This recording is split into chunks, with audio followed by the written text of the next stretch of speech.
They actually laughed when they first saw American equipment, called it weak, said it looked like toys compared to their weapons.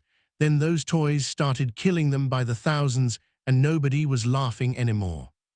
Japanese soldiers in the early days of World War II had every reason to feel confident. They'd been steamrolling through Asia for years. Their weapons worked. Their tactics worked. They were winning. So when they captured American equipment in places like the Philippines and looked at it, a lot of them genuinely thought it was inferior, lighter, simpler, built for comfort instead of war. They had no idea they were staring at the beginning of their own destruction. This is the story of how Japanese soldiers went from mocking American weapons to being absolutely terrified of them. And it happened faster than anyone expected. Let's go back to December 1941 and the months right after. Japan is on fire. Pearl Harbor was a massive success. Wake Island falls. Guam falls. The Philippines are collapsing. Hong Kong surrenders. Japanese forces are moving so fast that Allied troops can barely organize a defense. And everywhere the Japanese go, they're capturing equipment. American rifles, machine guns, vehicles, supplies, mountains of it. Japanese soldiers would pick up this stuff and compare it to their own gear. Take the M1 Garand rifle, the standard American infantry weapon. Japanese soldiers would look at it and see this heavy, semi-automatic rifle that fired 8 rounds before you had to reload. Compare that to the Arisaka Type 99, the standard Japanese rifle. Bolt action, 5 rounds. You had to manually work the bolt between each shot. On paper, the M1 Garand was way better. Semi-automatic means faster shooting. More rounds means less reloading. But Japanese soldiers didn't see it that way at first. They saw the Garand as overbuilt, too heavy, too complex. Their Arisaka was simple, reliable, easy to maintain in jungle conditions. A Japanese soldier named Watanabe wrote in his diary in early 1942 that he'd picked up an American rifle from a captured supply dump. He said it felt like carrying a log, too bulky for jungle fighting. He preferred his Arisaka. This attitude was everywhere in the Japanese military. They'd been trained to value simplicity and discipline over technology. The idea was that a well-trained soldier with basic equipment would beat a poorly trained soldier with fancy gear. And for a while, against colonial forces in Asia who were undermanned and undersupplied, this actually seemed true. But here's what the Japanese didn't understand yet. American equipment wasn't designed for one-on-one fights. It was designed for industrial war, mass production, overwhelming firepower. The M1 Garand wasn't just a rifle. It was a rifle that America could make millions of. While Japan was handcrafting Arisakas, America was stamping out Garands on assembly lines.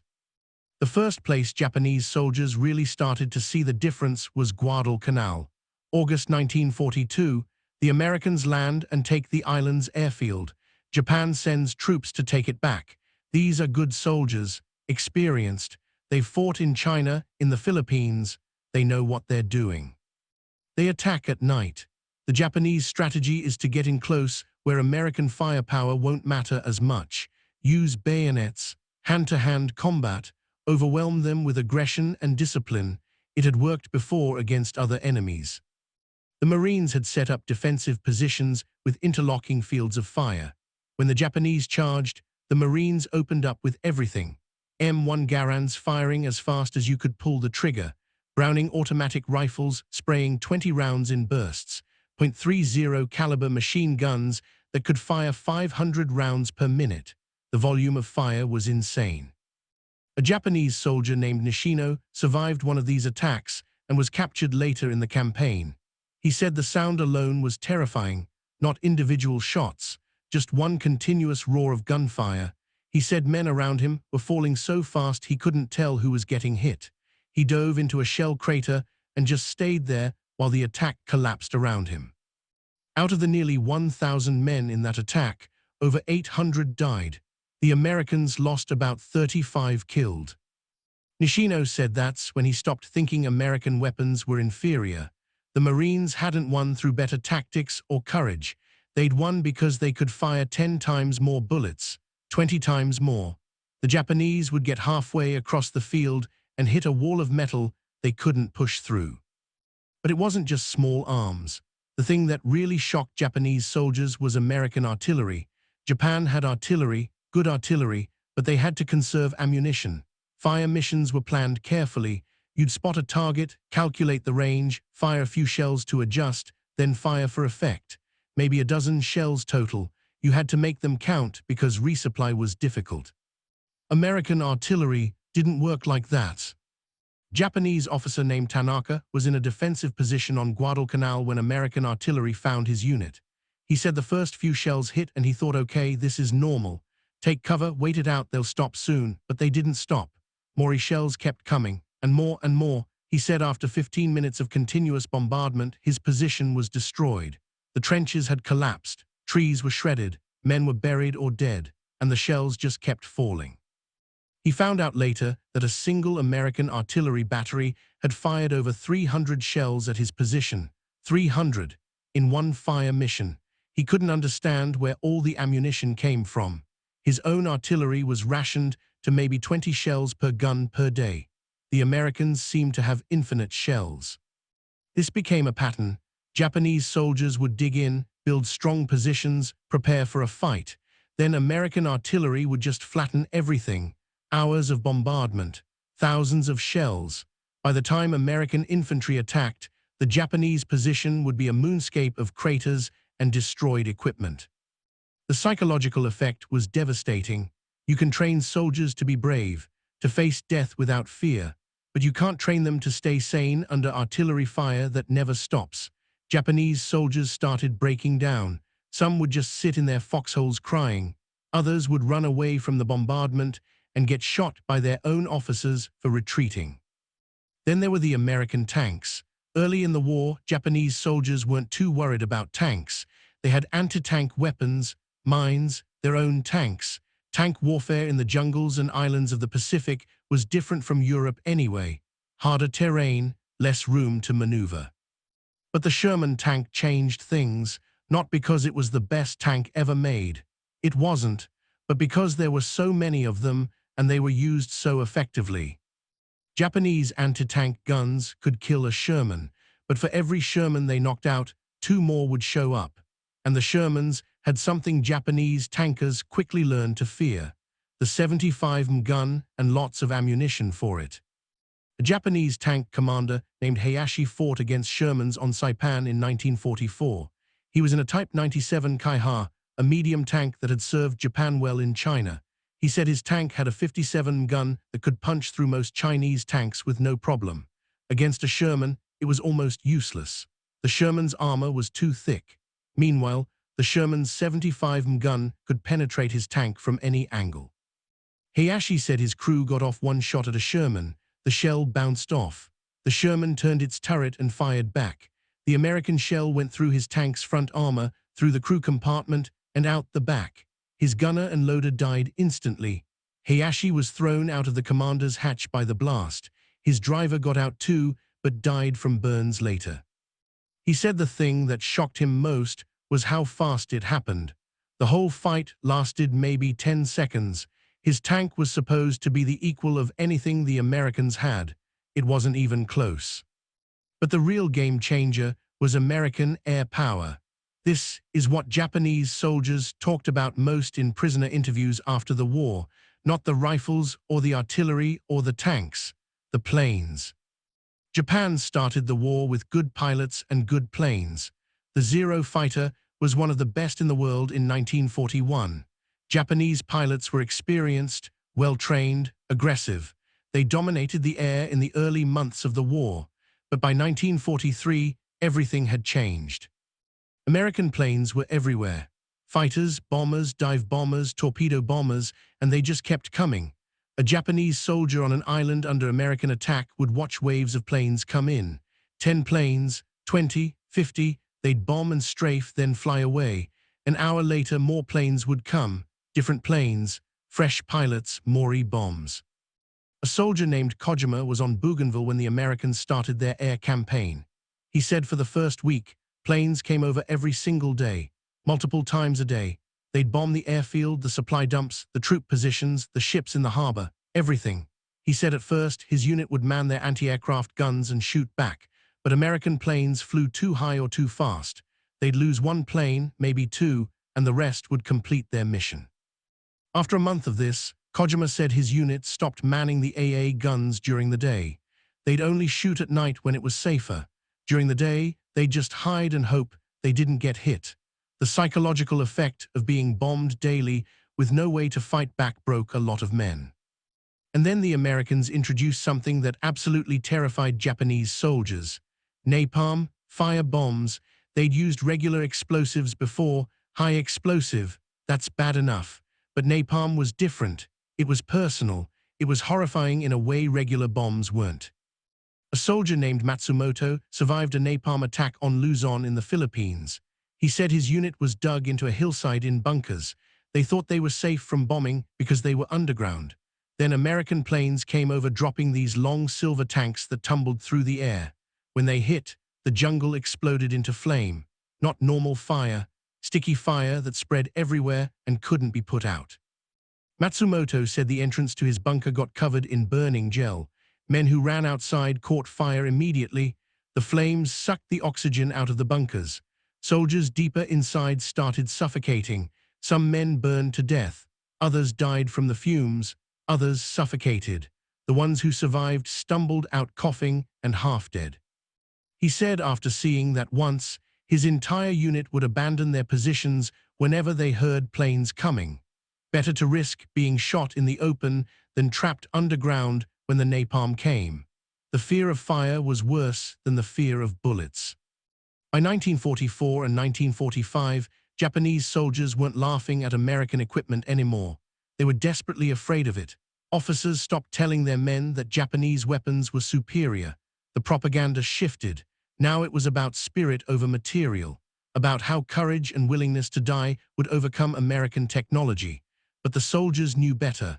They'd seen what American weapons could do. One of the most telling things comes from Japanese soldiers who were on Iwo Jima and Okinawa. These were the last major battles. By this point, Japan had no illusions about American firepower. Their strategy was just to die slowly, make the Americans pay in blood for every inch of ground, maybe kill enough Americans that they'd negotiate peace instead of invading Japan. A soldier named Ito was in the tunnels on Iwo Jima. He said his unit had maybe 200 rounds per man. That was it. Meanwhile, they could hear the American bombardment above. Battleship guns firing shells that weighed as much as a car. Thousands of aircraft dropping bombs. The entire island shook constantly. Ito said it felt like being inside a bell while someone hits it with a hammer. He said the other soldiers would talk quietly about what they'd heard, that America had so many weapons they could afford to just throw them away, that American soldiers would abandon equipment that was slightly damaged instead of repairing it because they had more coming, that American supply ships came every day with fresh food while Japanese soldiers were eating grass and tree bark. Ito said the worst part wasn't the fear of dying. They'd accepted that. The worst part was knowing that nothing they did mattered. They could kill 10 Americans, 100 Americans, more Americans would come. They could destroy 10 tanks, more tanks would show up. There was no way to win. They were just delaying the inevitable. When American Marines finally broke into his tunnel complex, Ito said half his unit had already died from starvation or disease. The other half was too weak to fight effectively. Some men could barely lift their rifles. The Americans came in with flamethrowers and explosives. Ito surrendered along with maybe 5 others from his original unit of 200 men. He said when he became a prisoner and saw the American rear area, it broke something in him. Rows of supplies, food stacked in piles, vehicles everywhere, medical tents with real medicine. He said it looked like a city, like the Americans had moved an entire civilization to this tiny island. Meanwhile, his side had been fighting with starvation rations and almost no supplies. That's when Ito realized his commanders had lied to him about everything, not just about American soldiers being weak, but about Japan having a chance to win this war. There was no chance. There had never been a chance. American industrial power was so overwhelming that Japan was fighting a war it lost the day it started. This realization spread among Japanese soldiers as the war went on. By 1945, pretty much every Japanese soldier in the field knew they were going to lose. The only question was how long they'd have to keep fighting before their leaders admitted it. Some hoped for a miracle. Most just hoped to survive long enough to see their families again. The atomic bombs in August 1945 were almost a relief for many Japanese soldiers, not because they were happy about cities being destroyed, but because it finally gave Japan a face-saving way to surrender. The emperor could say, "This new weapon is too terrible, we must stop for the good of humanity." It let everyone pretend that Japan could have kept fighting but chose not to, when really, Japan was already beaten. The bombs just made it official. Japanese soldiers who survived the war and talked about their experiences all said the same thing. They'd underestimated America completely. They'd thought American wealth and industry would make American soldiers soft. Instead, it made them unstoppable. You can't beat an enemy who has 10 times more bullets, 20 times more artillery shells, and air superiority so complete that planes fly around like they own the sky. The Japanese military had focused on training tough soldiers with good discipline. America focused on giving average soldiers overwhelming firepower. Turns out firepower wins, every time. A brave soldier with a bolt-action rifle and 5 bullets loses to a nervous soldier with a semi-automatic rifle and infinite ammunition. That's just math. And the tragedy is that Japanese soldiers learned this lesson by dying, hundreds of thousands of them, fighting battles they knew they couldn't win, charging into machine gun fire because orders said to, sitting in bunkers while artillery turned the world above them into rubble, starving on bypassed islands while American ships sailed past on their way to Japan. They started the war laughing at American equipment. They ended it having nightmares about it. And that transformation happened because they made the same mistake a lot of militaries make. They confused different with inferior. American weapons weren't built the same way as Japanese weapons. American tactics weren't the same as Japanese tactics, but different doesn't mean worse. Sometimes different means better. And in this case, it meant overwhelmingly, devastatingly better. The Japanese soldiers who mocked American rifles in 1942 didn't live to see 1945. The ones who survived were the ones who learned fast, who respected what they were up against, who understood that courage alone wasn't going to win against an enemy who could drop bombs from 5 miles up, fire artillery from 10 miles away, and never run out of ammunition. That's the story nobody tells about the Pacific War. It wasn't about brave Japanese soldiers against brave American soldiers. It was about soldiers on both sides trying to survive an industrial meat grinder. The difference was that America controlled the meat grinder. Japan just fed soldiers into it, hoping something would change. Nothing ever did. Subscribe for more stories they don't teach in history class.